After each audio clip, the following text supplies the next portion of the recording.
Jesus was specific about when, where, and to whom his coming would be manifested. He clearly said that the destruction of Jerusalem and its temple in AD 70 were to be visible signs of his second coming. His coming would be to the same people to whom he had first come in their lifetime. Remember the lost sheep of the house of Israel? Well, he was returning with the reward for those who received his gospel and punishment for those who had rejected it.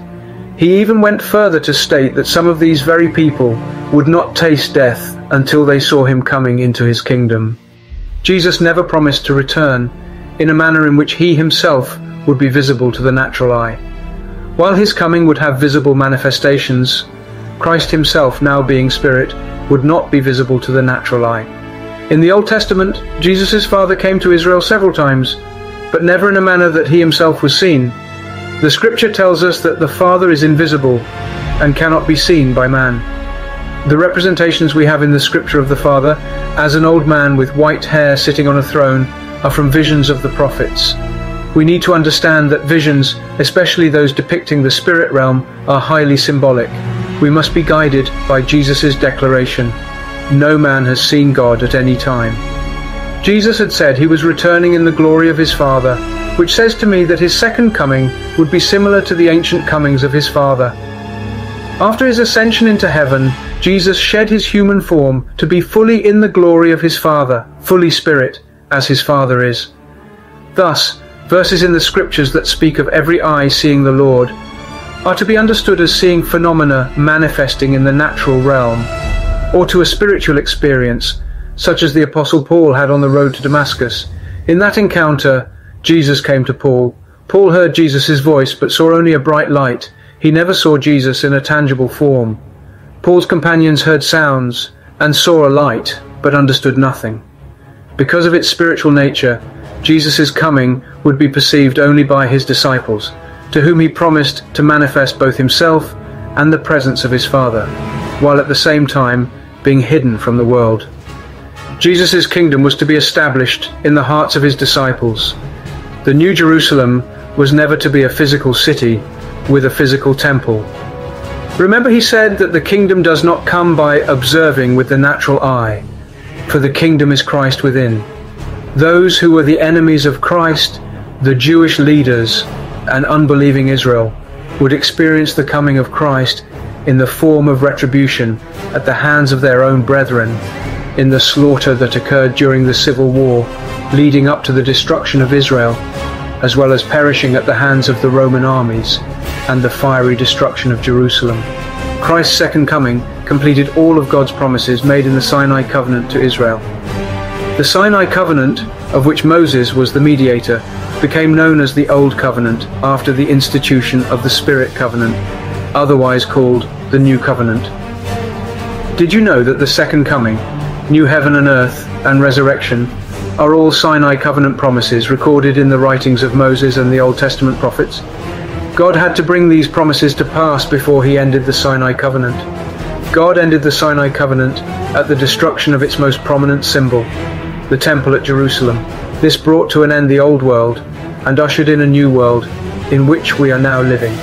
Thus, many of the promises that Christians have been looking forward for have already been fulfilled.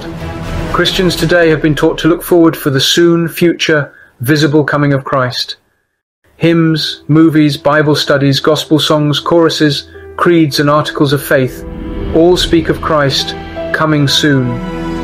All are unanimous in the belief that Jesus has not yet returned and that he will come soon. However, when we examine the gospel account of Jesus' words, as well as the epistles written by the apostles, we are astonished to find instead that they are unanimous that Jesus' coming was to have been during the lifetime of his 12 disciples, during the generation of first century Israel. I want to bring to your attention a quotation written by the well-known Christian author C.S. Lewis concerning the coming of Christ. Say what you like, we shall be told, the apocalyptic beliefs of the first Christians proved to be false. It is clear from the New Testament that they all expected the second coming in their lifetime, and worse still, they had a reason, and one which you will find very embarrassing. Their master told them so. He shared and indeed created their delusion.